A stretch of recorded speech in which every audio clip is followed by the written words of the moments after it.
Why is suicide bad? Suicide attempt survivor here. Suicidal impulses are usually a symptom that can be treated. Not always. In some cases I think a dignified assisted suicide should be on the table, such as terminal illness, a permanent significant drop in quality of life, constant agony. But in many cases, like mine, mental illness can be soothed with meds and therapy. I was really bad for 2 years. I didn't want to die. But every day was misery for no good reason. A mental pain so strong that I'd swear it was physical. And my brain was like a ruthless troll, telling me that suicide would not only stop the pain, but relieve my family of the burden I was being. But it was wrong. I got help. The pain went. My family love me. I am getting married next week. I'd be gone if I'd abandoned hope. No love, no wedding, no experiences. When it's clear now, my illness was lying to me, and the help was working. Suicidal tendencies are often temporary, but death is forever. Suicide is a difficult path to walk. I've dealt with two. My mother and my roommate, 2 years apart. I've had many late and sleepless nights thinking about this. The person committing suicide is not selfish. I've found you really have to get to a significant point in life where you are genuinely considering suicide. Most of us have a tendency to fear death, but the suicidal has decided this is the only route. What's particularly bad about suicide is the pieces left behind to pick up by friends and family. Sometimes literally. I was angry at my mother initially. She jumped from the Sunshine Skyway Bridge, but she battled severe mental health issues her entire life. Despite this, her accomplishments consisted of 2 degrees in education and nursing, 2 children, and marriage. She had to be suffering more than I could understand in order to give that all away.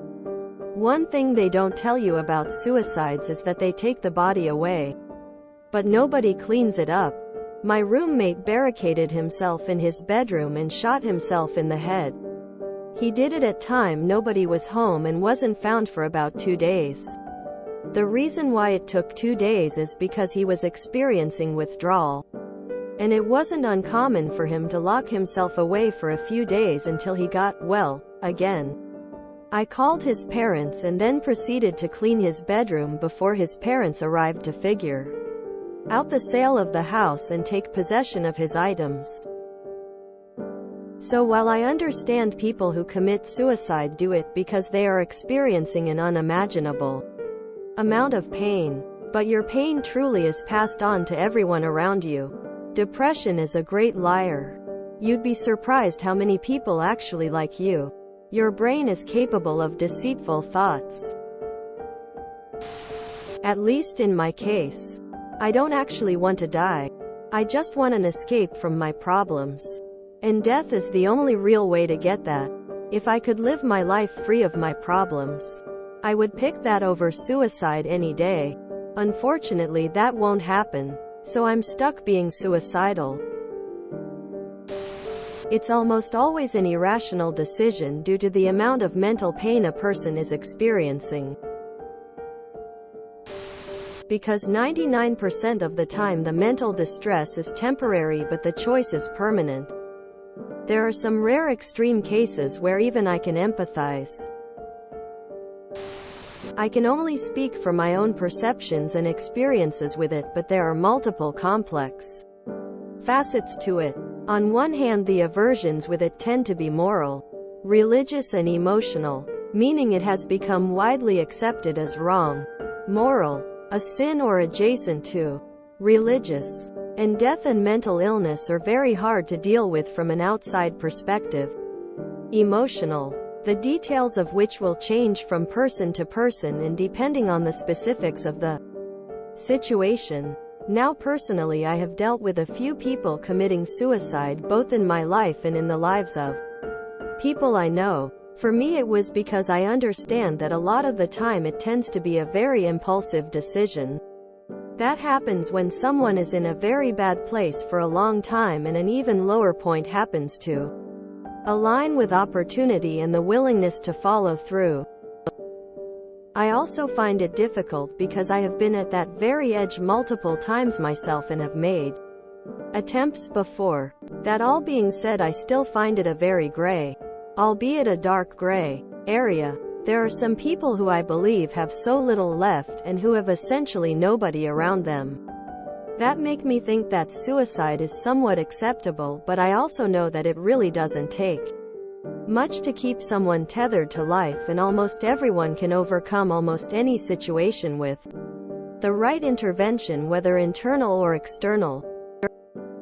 So in conclusion, I would say that for the beginning reasons, that is why people would in general perceive it as bad, but it's still gray, because unless you've stood there and looked into the abyss at the edge of your personal darkness, you will never understand what it's actually like to fully accept it as an option for moving forward.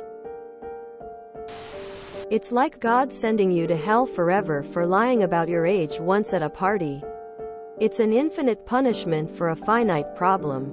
I was suicidal. Still am, but I manage it now.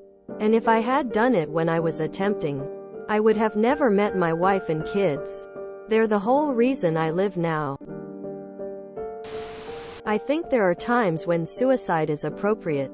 As much as it hurt the world, Robin Williams is one instance where I can definitely understand why he made the decision he did. I believe religion is the main reason it's seen as taboo. It's like an expensive impulse buy. You're more controlled by emotion than logic.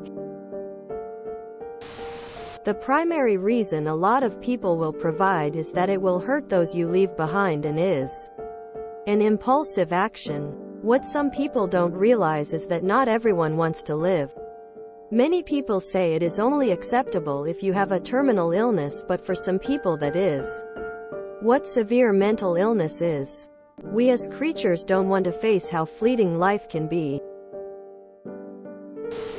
It's practically never a well thought out decision that is genuinely the best choice. It is a devastation you cannot imagine being left behind. Those who love you will be irrevocably damaged, and the problem is that it's permanent. All that you are and all that you could be is gone, and pain and grief are all that remain. Suicide is easier to stop than to actually fix the world. They'd rather trap people here, because who is going to do all the dirty work? Our lives don't belong to us. I think everyone should have access to humane medical suicides. If someone is of sound mind and no longer wants to live for whatever reason, they should be allowed to end their own life. It's a basic human right to be able to pick your own destiny. If that leads to suicide, who are we to deny you that right? It's not in all cases. In Canada, we have medically aided induced death. There are some requirements, but not a lot. People are starting to see it as a more normal, acceptable choice. I knew someone who wanted to commit suicide because he was really excited about getting to the next step and seeing what came after this life. He wasn't in a lot of pain. Life was going well for him. He was just curious and excited to move to the next plane of existence. I never knew what to do with that other than let him know there was no hurry. I lost my mama to suicide, and it devastated me. Some years before that I was suicidal and attempted, because I was in what felt like the most hopelessly abusive home life. Controlled to the nth degree, etc. I'm immensely glad to be alive today. And that is my own experience. It is not for me to tell someone they must continue to live a life they do not want to live, cannot have access to, etc. My feelings of grief and regret and despair are not the only feelings I have around my mama being gone. I'm still grappling with her loss, the details of it, and the reality that she will never physically be near me in this lifetime again. I cannot share my life events with her and hear about her life, reminisce about shared memories, receive closure around my abuse or losing her. We laughed so easily together, and I can't remember the way her laugh sounded. The hurt digs deeper each time I realize this. My birthday will never be the same, tainted by her loss. My feelings are mine to grapple with. She made the decision she thought was best. After a lifetime of extreme poverty, being controlled, weathering hardships and abuses, she didn't have much happiness or peace and wasn't the receiver of much kindness. I understand why she decided to take her own life, and I do not begrudge her this. Though the burden of her absence is often the deepest pit of antimatter I can't even begin to move through. I hurt deeply knowing only a small portion of her life's suffering.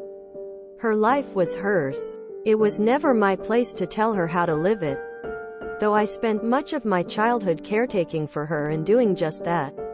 I hope that her energy is at peace and she's surrounded by the loving energy she brought into so many people's lives. I remember her more fondly than not, and I will always love her in ways and to extents I've never loved anyone else. She was not weak and my pain is not her fault.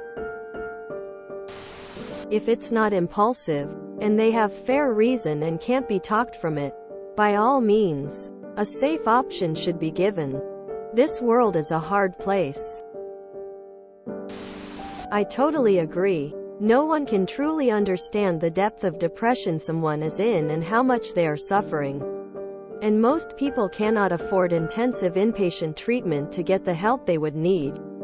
It takes months to get an appointment with a psychiatrist to get meds and be monitored. Same for therapist, etc., all which are very unaffordable for most. I've had the same question for years. I'm not advocating for suicide, but it's the people who survive the deceased who have the burden to bear, and the survivors make the rules. Suicide shouldn't be normalized in any way because it can cause untold damage to said survivors and it can be considered very selfish. However, sometimes it just might be what a person really wants and needs.